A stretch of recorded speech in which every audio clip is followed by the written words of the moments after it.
Sweden decides to switch from left to right. It has nothing to do with politics, you understand. Imagine waking up to find your entire country's driving system flipped overnight.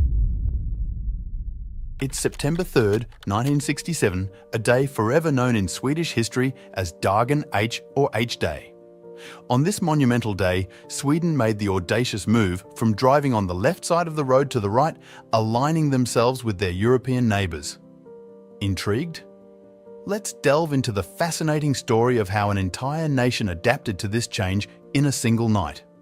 Now, imagine the chaos and the excitement of such a transition. But it didn't stop there.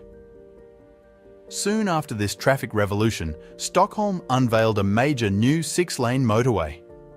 This road was designed to cater to the bustling heart of the capital and was a marvel of its time. Fast forward to today, and this road, initially a shining beacon of modern infrastructure, is now struggling under the weight of Stockholm's ever-growing population. The city's traffic congestion has ballooned, and the motorway, even with additional lanes added over the years, is simply not keeping up. Drivers and residents alike are feeling the squeeze, and something had to give. Enter the Stockholm Bypass, a bold, audacious project that carries a staggering $4 billion price tag. So, what's the plan? Well, the bypass is an ambitious road and tunnel system designed to circle around the entire city of Stockholm. Once completed, it will stand as one of the longest road tunnels in the world, a true engineering marvel. Now, you might be thinking, why go underground? Building beneath a city is no small feat, especially a city like Stockholm, renowned for its beautiful waterways and picturesque islands. This isn't just a simple tunnel. It's a deep dive under some of the most iconic and complex terrain you could imagine. The stakes are high, but so are the rewards. Why is Sweden betting big on this tunnel? The answer lies in a mix of necessity and vision. Stockholm's population is on the rise, and with it, the pressure on its infrastructure. The current road network is stretched to its limits, and expanding above ground isn't a viable option anymore. Space is limited, and the need to preserve the city's aesthetic and historical integrity is paramount. So, the solution? Go deep. The Stockholm Bypass promises to ease the congestion by providing an alternative route that bypasses the inner city. This means smoother, faster journeys for commuters and less traffic choking the city's streets. Imagine cutting down your daily commute time while also enjoying a reduction in city noise and pollution. Sounds like a win-win, right? Of course, tunneling under such a complex landscape comes with its own set of challenges. Engineers are tasked with navigating through rocky ground and ensuring the stability of the tunnel beneath the waterways. It's a race against time and nature to dig their way out of this problem, but the payoff could be transformative. When completed, the Stockholm Bypass will not only be a testament to modern engineering, but also a vital artery that breathes new life into the city's transport network. It's a bold gamble, but if there's one thing Sweden has shown us, from Dagen H to now, it's that they're not afraid to make bold moves when it comes to their infrastructure. Even though Stockholm boasts an extensive public transit network, driving remains the most popular way to get around. But the roadways are feeling the strain, and something needs to be done.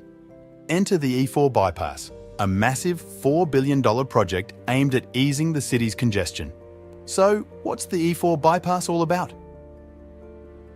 Let's break it down. Starting south of the city in Skärholmen, this 21-kilometre system will feature a colossal 18-kilometre tunnel. It will loop around to the north, ending in Häggvik, effectively diverting traffic away from the city centre to the west. Imagine the relief for daily commuters and the reduction in city traffic. This isn't just any tunnel though.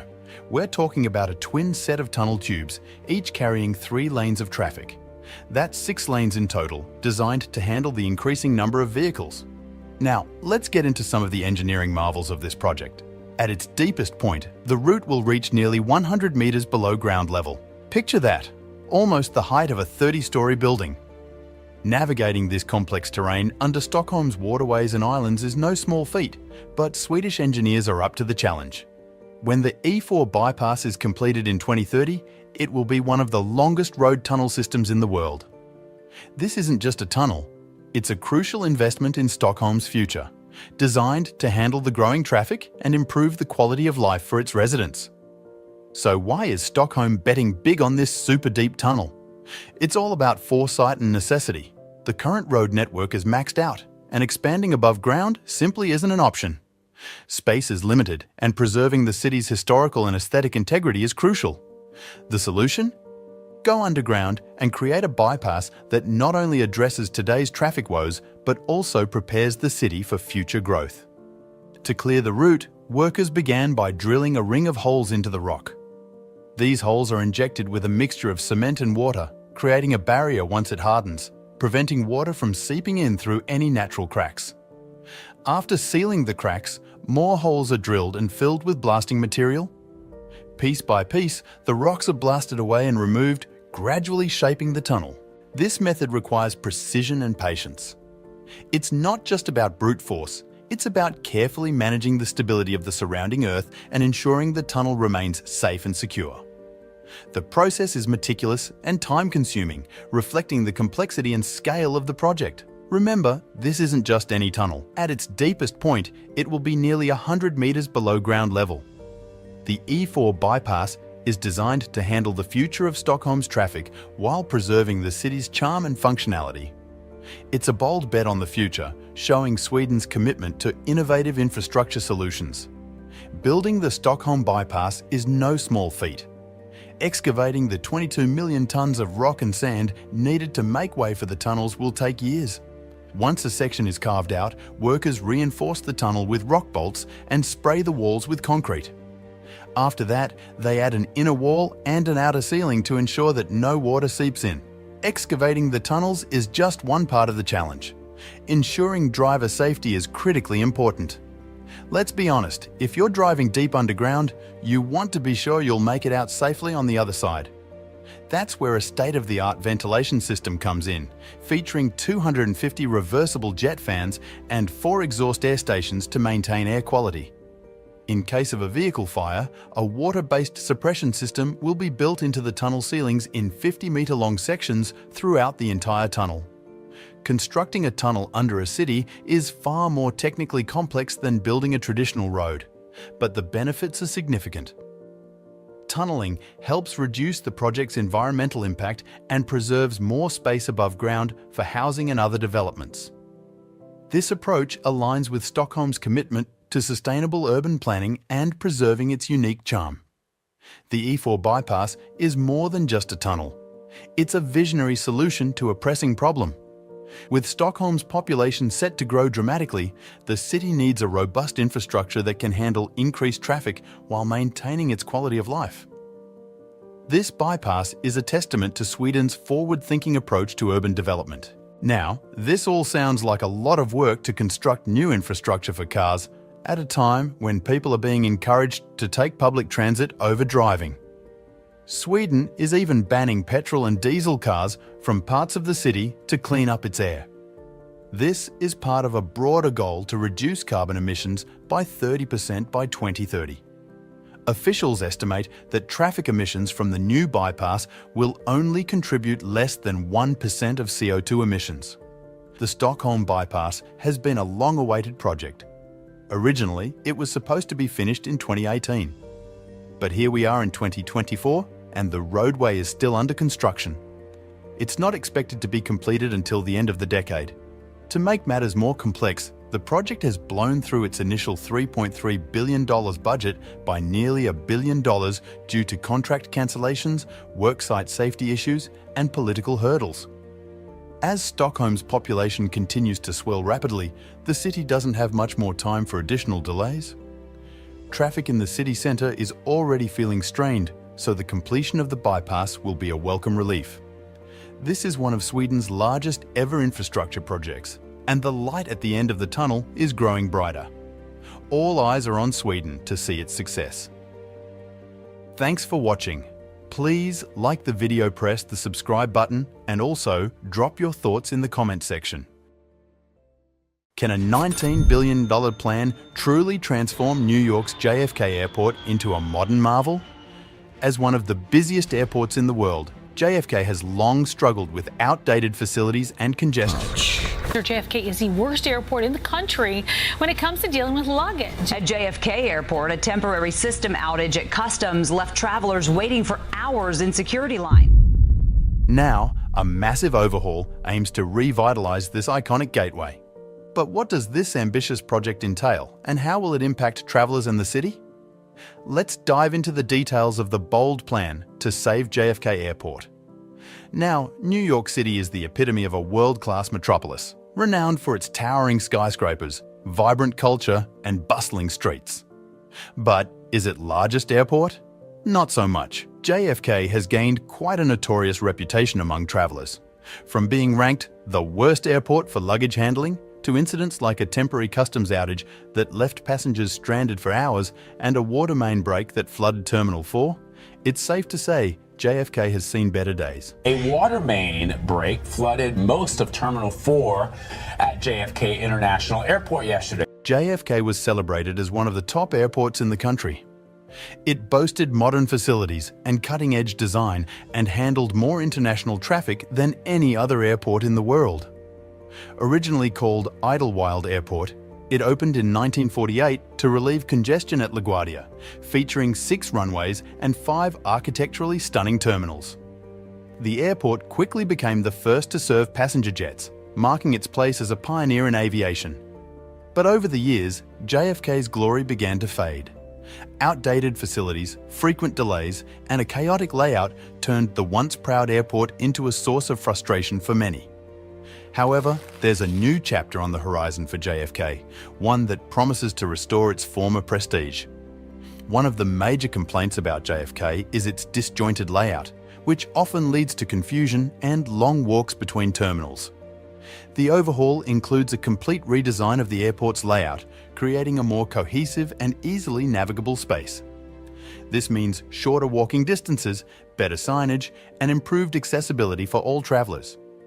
But perhaps the most exciting part of the overhaul is the construction of a brand new terminal. This new terminal will be a game changer for JFK, offering modern architecture, cutting-edge technology, and a seamless travel experience. With larger gate areas, more efficient security checkpoints, and advanced baggage handling systems, this terminal is set to become the crown jewel of JFK. The goal of this $19 billion project is clear: to take JFK back to new heights and reclaim its status as a world-class aviation center. It's a bold vision, but one that is already underway, with construction happening as we speak. So, why should you care about this overhaul? Well, if you've ever traveled through JFK, you know the struggles all too well. But beyond that, this project is a testament to the importance of investing in infrastructure. Airports are gateways to the world, and a world-class city like New York deserves a world-class airport. So, what went wrong? Unlike most airports where terminals are controlled by a central operator and connected through a unified area, JFK operates differently. It originally had 6 disconnected terminals, 5 of which are still active, each managed by different airlines. This makes transferring between terminals a nightmare, especially during layovers. To make matters worse, the terminals are numbered 1 through 8, with a few missing numbers adding to the confusion. For years, travelers have dreaded passing through JFK, but with a projected 100 million annual passengers by 2050, city officials finally decided it was time to act. Enter the $19 billion transformation plan, which aims to turn JFK into a unified, interconnected, world-class airport. At the heart of this ambitious project is the new Terminal 1. Spanning 2.5 million square feet with 23 gates, it will be nearly the size of LaGuardia's 2 new terminals combined, making it JFK's largest terminal. This expansion will give global airlines the flexibility to upgrade aircraft as needed, ensuring they can meet the growing demand. The new Terminal 1 will boast new departures, arrivals, and customs hall, complete with state-of-the-art public spaces, amenities, and advanced technology. This includes the use of biometrics to provide a seamless experience through the airport, reducing wait times and enhancing security. The terminal will also feature a solar array thanks to a partnership with Alpha Structure, making it more sustainable and environmentally friendly. Set to be completed in phases, the new Terminal 1 is expected to be finished by 2030, with new halls and a portion of the gates ready by 2026. But that's not all. Terminal 6 will also undergo a massive transformation, stretching 1.2 million square feet across a 2-level concourse. This terminal will feature a giant new check-in space and a centralized security area, reducing the need for passengers to drag their luggage far. The East Hall will house additional dining and retail facilities, ultimately connecting to Terminal 5 and making connections between the two seamless. Construction of Terminal 6 is expected to finish around 2028. None of this regeneration would be possible without the engineering teams behind it. Parsons Corporation, today's video sponsor, is the lead designer for the reconstruction of roadways, the new ground-to-transportation centre, and the relocation of utilities to provide more reliable service for the airport. This alone will cost $1.24 billion. The goal of this ambitious project is clear: to restore JFK to its former glory and beyond. This overhaul will not only enhance the travel experience, but also boost tourism and business opportunities for New York City. A world-class city deserves a world-class airport, and this project is a testament to that vision. Parsons Corporation, the engineering powerhouse behind this project, is set to simplify roadway operations and create a more travel-friendly experience for the 62 million passengers who pass through JFK annually. One of the highlights is the modern ground transportation centre, which will include a new multi-level parking facility. This facility will feature EV charging stations and an eco-conscious timber facade. Additionally, a 400-foot-long elevated pedestrian bridge will link key areas, complemented by a rainwater harvesting facility and solar paneling. Parsons is passionate about delivering smart infrastructure that enhances global connectivity. Their expertise ranges from traditional program and construction management to digital solutions, PFAS decontamination, and more, ensuring comprehensive solutions that optimize project delivery and operations while improving the traveler experience worldwide. But let's get back to JFK. The modernization isn't limited to the construction of new terminals. The existing ones will also see significant upgrades, including new shops, restaurants, and overall enhancements. However, the outdated terminals are just part of the problem. One of the biggest issues JFK faces is the disjointed connection between its facilities. To address this, JFK Airport is reconfiguring its entire roadway transportation network. New roads, bridges, and enhanced traffic technologies will make it easier for travelers to navigate between terminals. A key improvement is the reduction of roadway loops from 5 to 2 main loops, simplifying navigation for drivers and reducing congestion. Included in this redesign is a new multi-level parking facility with nearly 2,000 spaces and an eco-friendly timber exterior. A 400-foot pedestrian bridge equipped with rainwater harvesting technology will connect this facility to the new Terminal 1, ensuring that passengers can move seamlessly between parking and the terminal. One of the most significant construction challenges is JFK's location. Surrounded by dense neighbourhoods and congested highways, delivering and hauling away materials is a logistical nightmare. Instead of relying solely on trucks, workers are turning to the waterways. Barges carrying rocks and sand will navigate from as far north as the New York Catskills, travelling down the Hudson River and across the bay to a makeshift dock on the western side of the airport. This innovative approach minimises traffic disruptions and ensures a steady supply of materials. Why should you care about this transformation? If you've ever navigated the chaos of JFK, you know the struggles all too well. But beyond personal convenience, this project underscores the importance of investing in infrastructure. Airports are gateways to the world, and enhancing them can significantly impact the economy and global connectivity. Thanks for watching. Please like the video, press the subscribe button, and also drop your thoughts in the comment section. Why is Mississippi the way it is? There's no delicate way to put this. Mississippi has the worst state economy in the entire USA. What factors have led to this dire situation, and what can be done to change it? Let's delve into the history, challenges, and potential solutions for turning Mississippi's economy around. Let's break it down. Mississippi holds the unfortunate title of having the lowest GDP per capita among all the states. Its labour force participation rates are among the lowest, meaning fewer people are working or looking for work. This state also has the highest poverty rate and one of the slowest growth rates in the world's largest economy. These aren't just numbers on a page, they translate into very real quality of life problems for the people living there. For instance, Mississippi has one of the lowest life expectancies and overall human development levels in the country. The average person from Mississippi lives 5 years less and earns almost half as much as the average US citizen. That's a stark contrast. In any large group, like the states that make up the USA, there are bound to be some that rank well and others that rank poorly. But what's particularly intriguing about Mississippi's economic struggles is that this state used to be the richest in the nation. Yes, you heard that right. At one point, Mississippi was at the top. Imagine Luxembourg trading places with Moldova in the European Union. That's the level of shift we're talking about here. This decline didn't happen overnight. It's been a slow process over the past century. And that makes Mississippi a fascinating economic case study. What went wrong? Why did this state go from first to last? To understand this, we need to unpack the root causes of Mississippi's decline. This isn't just a history lesson. It's a story that offers insights into the challenges of operating within a larger economy where almost every other state can offer its citizens better opportunities, better living standards, and better support systems. Consider the broader context. Every other state in the US offers more in terms of economic opportunities, quality of life, and social support. When you're competing in such an environment, how does a state like Mississippi turn things around? Is it even possible, or is Mississippi destined to remain an economic underperformer in a country full of overachievers? One reason for Mississippi's decline is its reliance on agriculture, particularly cotton, in its early economic history. While this made Mississippi wealthy in the 19th century, the lack of diversification hurt the state as the economy evolved and industrialized.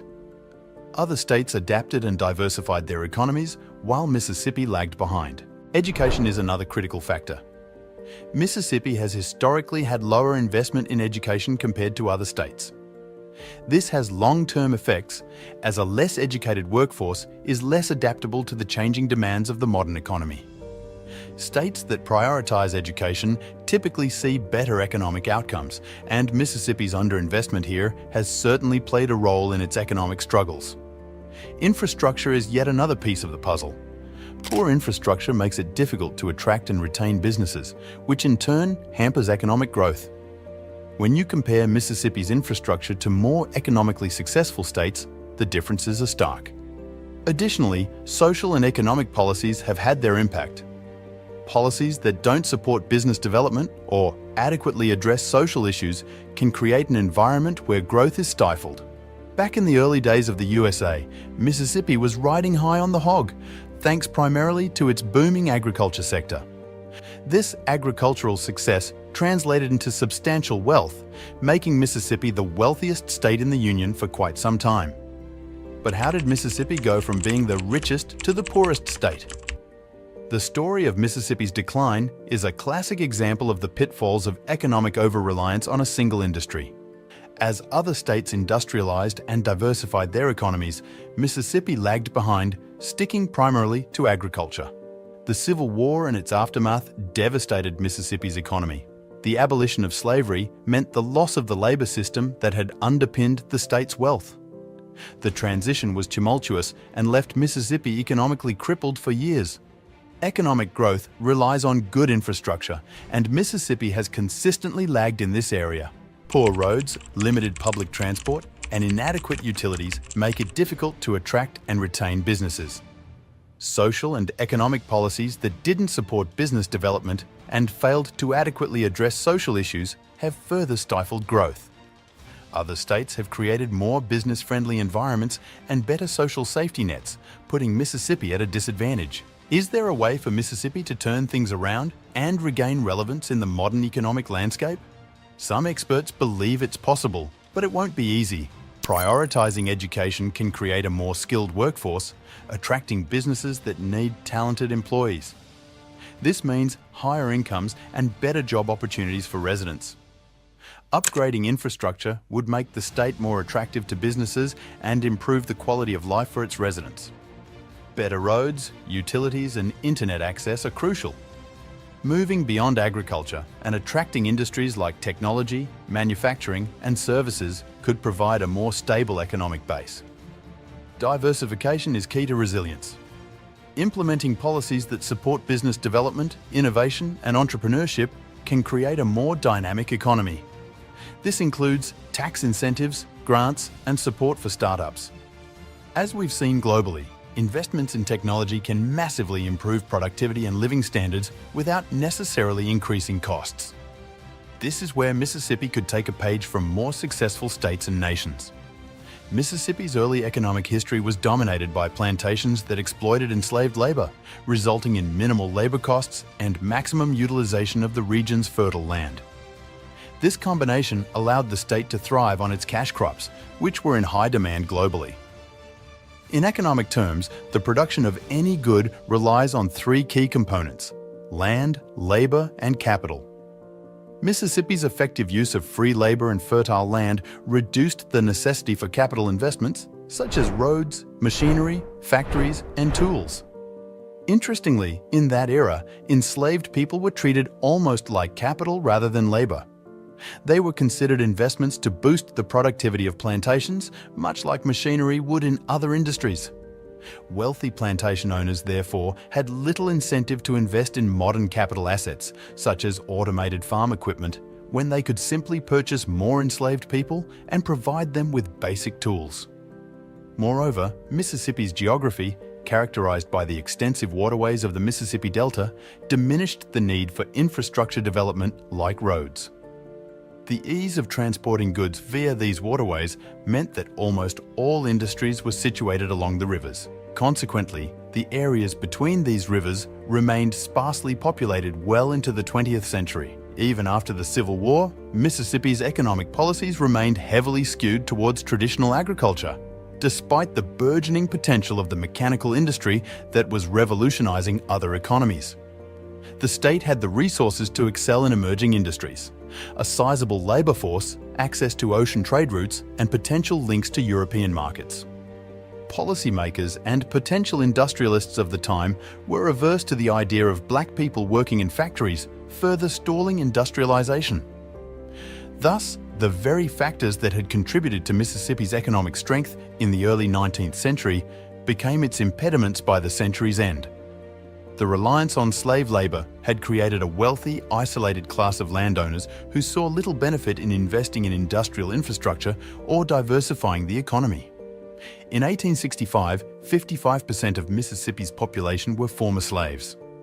Although they were no longer enslaved, their new reality was fraught with difficulties. They were now responsible for their own livelihoods without any support or resources. The state was left with a population that was largely uneducated and deeply divided, with few opportunities for advancement. The new state constitution, which favoured agricultural interests, only compounded these issues, preventing the state from leveraging its potential in other sectors and leaving it economically stagnant. The recorded wealth of Mississippi saw a dramatic collapse post-Civil War, not just due to the loss of its primary industry, but also because of a significant shift in how assets were counted. Frequent flooding, tropical diseases, tornadoes, and poor soil quality hindered collective progress. Even today, these environmental issues make doing business in Mississippi more challenging than in many other parts of the USA. Imagine trying to build wealth with the constant threat of natural disasters. If one person can keep their home and investments intact, while another's assets are repeatedly destroyed, the former will naturally accumulate more wealth over time. This analogy scales up to the state level, highlighting the persistent economic predicament Mississippi faces. In summary, Mississippi's historical reliance on agriculture and slave labor created a narrow, fragile economic base. The loss of slave labor, combined with environmental challenges and resistance to industrialization, left the state struggling to adapt to the changing economic landscape. This legacy of limited capital investment, environmental adversity, and social division continues to influence Mississippi's economic trajectory. Thanks for watching. Please like the video, press the subscribe button, and also drop your thoughts in the comment section.